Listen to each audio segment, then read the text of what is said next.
Guys, welcome to episode 2 of the 3-pedal blues rig. This is a little series I'm really excited about because it basically is going to lead me into performing live at some point in my future. I haven't played live for so many years, and since I was about 19, maybe 20, so 15, 16 years ago. And it's something I'm really hoping that I can do. Won't be this year, it could be next year. So if you haven't seen episode 1, I went through a small board. The point being it's 3 to 5 pedals that would be easy, convenient to take out, that wouldn't be too much of a mess, nothing with too much wizardry. You know, the sort of gigs, if I do get to play them, will be really small and probably won't warrant huge boards. That's more of a studio, hobby, fun thing, which I love. So for this series, as I said, small boards, probably 1 amp normally. Maybe in future I'll get into 2 amps, 1, maybe 2 guitars, and I'll just take you through what I would sort of be thinking about and playing. So we're going to get into the next one of those, but firstly, if you're new to the channel, I'm doing a subscription giveaway, which I normally do. The last one was recently at 2,500 subs, so this is at 3,500 subs. I'm giving away this fantastic pedal. In fact, it's so good, I'm going to buy myself another one so that I can give one away and still have one. This is the Horse Breaker by Tone. It's a clone on the left and a blues breaker on the right. Both work fantastically. I made a couple of videos about this, which you can see here and hear for yourself how good it is. Just subscribe publicly to the channel. That means going into your settings, into your privacy settings, I think, on YouTube, and telling it that you don't mind your subscriptions being seen publicly. I've heard some people saying they're not really sure what that means, and maybe you've got a problem with being publicly subscribed to things. If so, send me a screenshot of the fact that you're subscribed to an email address that will be in the description box. I know it's a bit of a palaver, but essentially it's the only way I can know that someone is subscribed, and it's only fair to everyone else that is subscribed that the winner is a subscriber. So I think that's fair. And then the other criteria is make a comment on any video, and that's how I'll sort out who goes into the giveaway. All right, into today's video. Some time ago, I saw a video, a TPS video, that pedal show, with Matt Schofield, and he did this brilliant thing about how to set up an amplifier properly. For each particular amp, the pots will all vary. You can never say that 2 are exactly the same. So I thought I'd take us through that little process on my Bloomfield Drive today and explain what it is he did, get the amp into a sweet spot. Then I'll show you the pedals and I'll show you how I'm going to use them. Okay, so I filmed myself sort of tweaking with the dials. It's about a 5-minute thing, so I've decided to put it at the end of this video. You can use the timestamps in order to get there if you want to watch it now and then come back.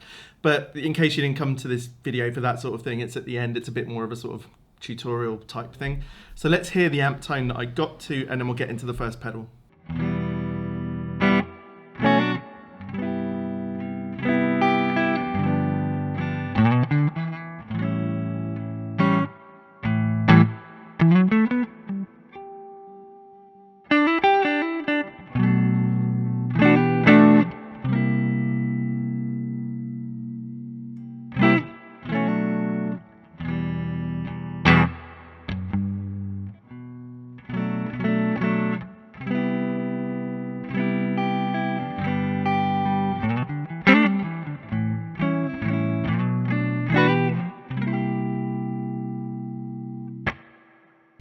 Okay, well, the status quo for me is normally having a fuzz pedal in the first position, and today is no different.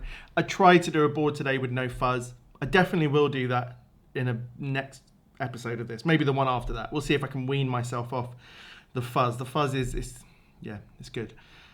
But I'm trying something a bit different today. I love this mini fuzz from Kingtone, but I normally use the Silicone one. I prefer Silicone fuzzes generally. They're just a bit tighter, a bit less flubby in the low end. But today I wanted to try the germanium one, not something I've really used. And on top of that, I'm using a Strat in this video because I want to try and, I love playing a Strat. I'm not a Strat person in some ways. I don't want it to sound like I'm trying to get a certain Strat tone. I'm just trying to use the Strat as a guitar, let's say. So I try to avoid the obvious pedals for it, which I love the sound of, the Blues Power and the Jan Ray and the Dualist and all of those things. But, as I don't want to sound like I'm trying to copy other people who play Strats much better than I do. So, yes, I've gone for something different. So let's hear this. I really had to play around with the settings a lot to stop it from just overwhelming everything. Even with the bass so low on the amp, I'm just trying to rein in this germanium. It's a fun challenge trying to rein it in and use the volume knob on the guitar a lot. So for this first bit, I just want to use it for a sort of warm chord tone, you know, something that sort of fills the room with a lot of warmth. So let's hear what that sounds like.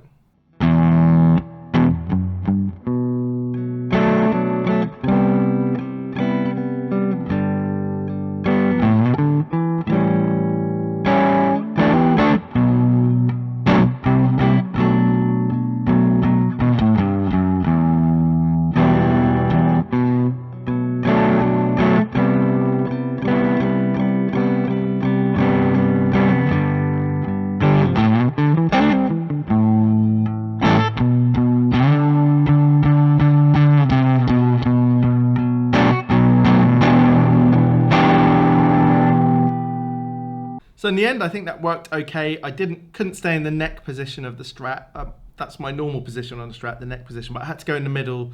And in a second, I'm going to use the bridge. Now I'm going to try something a little bit more bluesy in style. I want to hear how it sounds with a sort of bit of lead playing.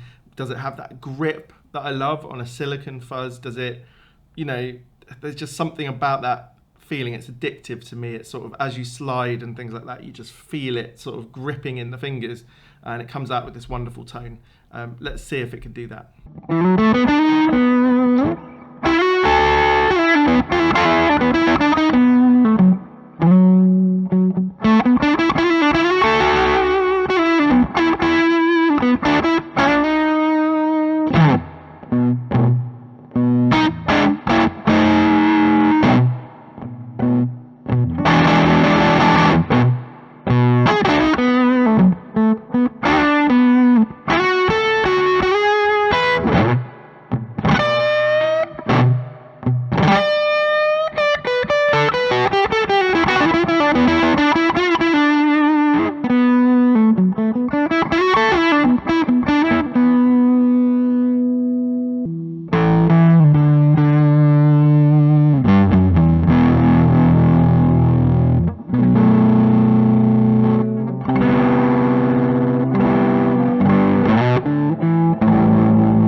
You know what, I ended up really getting into that and enjoying it, and it's not the same as playing with the Silicone one.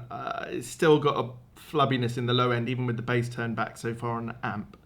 It's a really cool pedal though, I really enjoy it. It's got this little red light on it that tells you if it's biased correctly depending on the conditions of that day, like temperature wise and where you've got the fuzz and if it's in the right bias position. So that works really well, and I keep it in the vintage position. It's the least sort of flubby, and I don't want that zonk sort of sound, so you know, I keep it in there. Right now we're going to move on to a new pedal, a pedal that I got a couple of weeks ago. I can't stop playing with it. It's, for me, possibly, well, I'm going to make a whole video about this pedal, potentially titled, you know, the ultimate pedal for all guitars, something like that. You're gonna see. I'm going to show you using it with low gain, high level boost and sort of glassiness, and then I'm going to show you with high gain, low volume to see how it compresses. So let's go and have some fun with that. I'm going to stick with the Strat, as I said, because when I do a video about this pedal, I'm going to use about 5 different guitars to show you everything it does.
I have to say, with a Strat, I absolutely love that pedal. I've enjoyed the pedal so far with every guitar I've tried. You'll just have to wait for that video. In particular with the Strat, it has such good edge of breakup tone, but really good dynamics, really responsive to the guitar's volume, like most great pedals are. But what I like about it, it doesn't reduce the gain of the pedal particularly. It doesn't clean up fully. So you feel the sense of dynamics, and as if, really pushing harder with the pick or the finger is going to get the edge of breakup just at a lower volume, which is fantastic. And it just has, for me, all the right tones in it. And I really enjoy playing it like that. So now we're going to try it with the higher gain, which actually I've only done up to now with other guitars, not even tried it with the Strat yet. So I'm going to go and do that. I'll be back in a second.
So whilst that was good fun, I did prefer the first setting with the lower gain with the Strat. With other guitars, I really enjoyed putting this on high gain, which is not something I often do with the pedal anyway. But I found it a bit distracting and it just sort of muffled the Strat's clear tone. So I'm going to put it back to the first setting for the rest of the video, where we're going to obviously pair it up with the fuzz, see what that sounds like, and bring in the third pedal, which is a bit more of a boost type thing. Let's just do the Shanks and the fuzz, and then we'll get to the third pedal.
Do you know what? I thought that was actually a really classy sort of pairing. Both the pedals went together to sort of restrain the fuzz and add a bit of meat to the Shanks, and it was just great. I can't wait to see what that Shanks is like with a Silicone fuzz. We'll get to that in another video. So now I want to get onto the next pedal. The next pedal is one I've known about for a long time. I've only just got my hands on it. I saw it. You've heard me mention Kirk Fletcher a few times recently. I just think he's one of the more fantastic guitarist on the planet. His everything he does is fantastic, really. It's so restrained. I mean, talk about a small ego when you're playing. And I noticed a while ago when he was making an album, he was doing a tour here, I think. He only had 3 pedals on the board plus a tuner, and one of them was this Catalinbread Topanga, which was a spring reverb. Now, it made sense because he was using a tweed amp with no reverb, I think, so he needed it. But I really wanted to try it. About, more than half of my amps have reverb, and I'm more likely to use an amp with reverb anyway. But I wanted to see what this was like for the times when I don't use reverb, or what does it do with an amp that already has really good reverb. So let's just hear the amp tone and then the Topanga by itself, and then we'll start to put it in with the other pedals, and I'll sort of chime in with what I was thinking.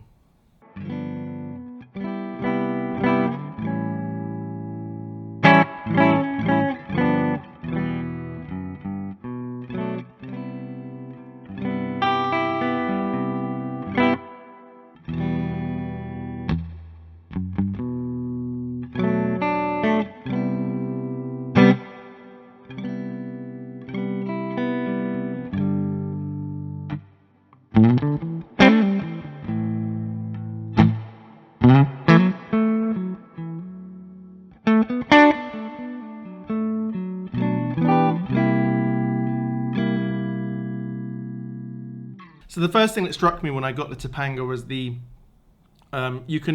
quite a wide variance of spring reverb here. It can go really splashy, swampy stuff, and then you can pull it back. You've got a mix and a dwell. So you can keep it quite restrained. It doesn't overtake anything. But more importantly for me is it's a fantastic clean boost.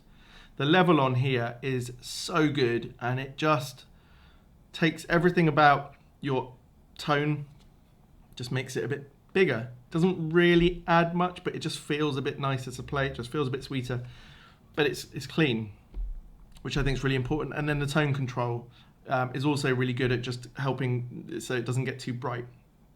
So it's not a super sexy pedal when it's used this way, but we're going to hear in a second how it gets on with the Shanks and the fuzz, and then all 3. So let's hear what that sounds like.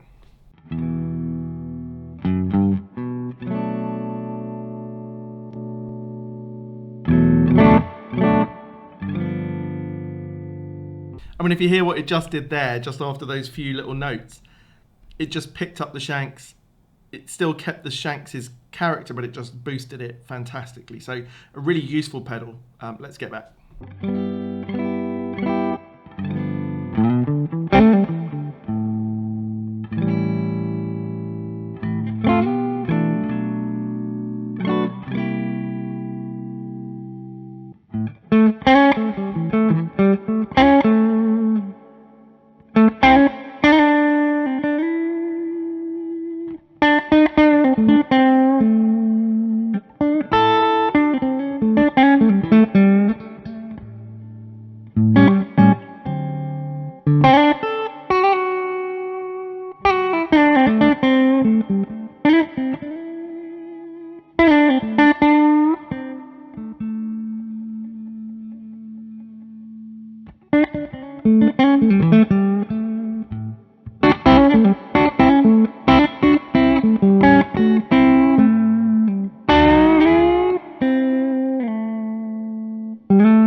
Okay, the Shanks and the Topanga together is just, it's a really classy mix. You get a touch of extra reverb. It's really nice to play. It's quite glassy in a good way, not too bright because you can pull the tone back, but it's just a really, really great boost. And it's not, you know, other boosts that I've got sometimes add a bit too much of themselves. So whether they're compressors or like the germanium rise pedal, which when you want the character, those are what you need. But when you just want to increase the tone of something, another pedal, something like this really clean boost is great. I want to hear what it does to the fuzz.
Here's the most remarkable thing in this video, I think.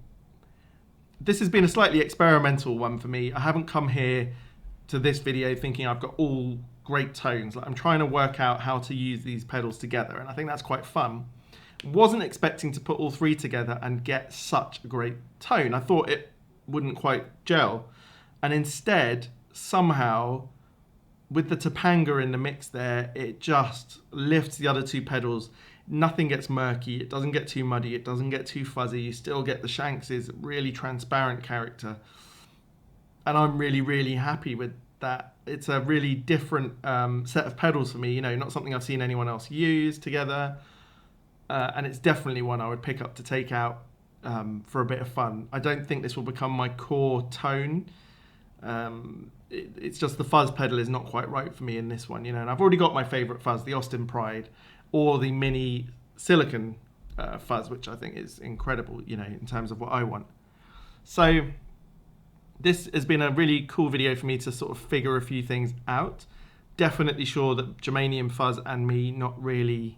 Certainly this one is just a bit too much fuzz in a way, that sort of lower end stuff. So yeah, but the Shanks I love, you know. I'm gonna have to try and not put it in every video. The Topanga, just one of those great little pedals that, you don't really have to think about it too much. You just step on it at the right moment. It will just boost everything, whether it's a really clean tone you've already got, or if it's an edge of breakup, or if it's a fuzz. It's got something special in it. I can see why Kirk Fletcher had it as one of 3 pedals, along with a Jam Ray and some vocoder, I think was, if I remember. It's been a while since I've seen that. So there you go. That's been another 3-pedal blues rig. I hope you found this one interesting. As I said, you've come on a bit of a journey with me as I've been doing these demos. I've been trying to suss it out and see what I like. I'm going to do a video about the Topanga, a video about the Shanks by themselves with other amps and guitars. So if you're interested in that, stick around on the channel. Now at the end, you're going to get the little bit of me tweaking with the amp. It's something you can then go and do with your amps if you've been struggling at all to bring it to life. This is what I learned from watching a Matt Schofield on the TPS video. Otherwise, I hope you've enjoyed that, and I'll see you next time. Cheers. All right, guys, so I've set the amp up just to be in all sort of basic settings, and I thought we'd work left to right. I'll show you the basic idea here. All right, so what we do is just let your guitar sort of... Now, you want to hear the sweep. Now, you might not hear it. I need to probably turn the master volume up. So now I've got a bit of buzzing. And I'm gonna... You can hear that sweep. Whereas down in the lower range, it's there, but it's less prominent, so. Just there is where it really seems to come alive, so.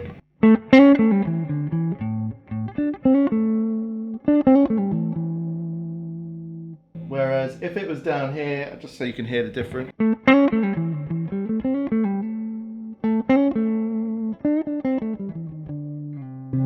I mean, it still sounds nice. I mean, it's a 100-watt amp with the master up quite high. It's not plugged into an attenuator today. Okay, but I liked it here. Okay. Where you hear that swell.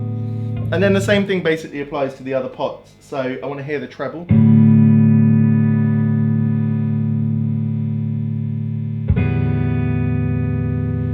And then the mids. Now that's up there, but if you don't want a lot of mids, you want to hear where it trails off more. Okay, and then bass.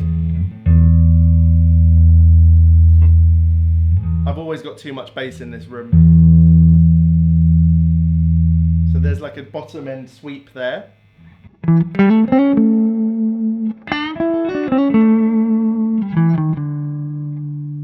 Let's do it with presence.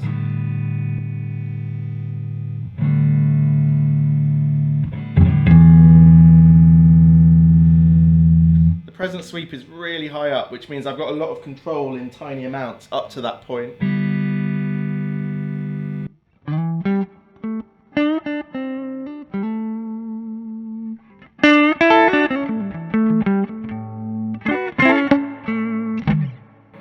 So as I said, this was a Matt Schofield thing, and he did remind everyone that with great power comes great responsibility. So if you're going to be loud and you're going to be bright, you need to sound good. So I'm not sure how bright I want to be, but I think this is a pretty good start. I want to hear the reverb.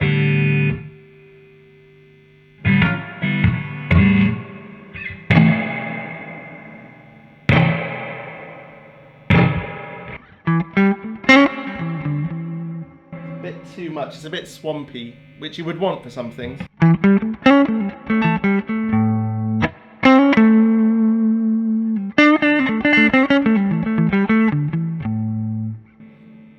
Let's switch to the lead channel and just finish doing it on there. So I'm going to keep the normal gain where it is, switch into the lead channel, turn the lead master down quite a lot to start with. Let's hear this lead gain.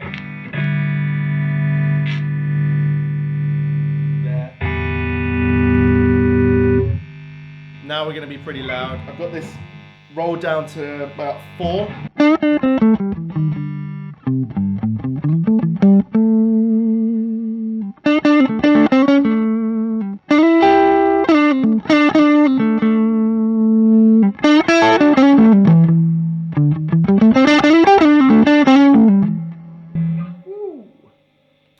these amps really need to be pushed to get the real feeling out of them. But for today, we're not in the lead channel. Right, we're going to go over to the pedals now. I hope that's been useful for you. It really works on every amp. Something I started doing, if you've been on the channel before, I often have this amp set up really neutral because obviously not everyone has the same amp. But for today, this is going to be how I would set it up and the pedals I would use for my gig. So let's go and look at the pedals.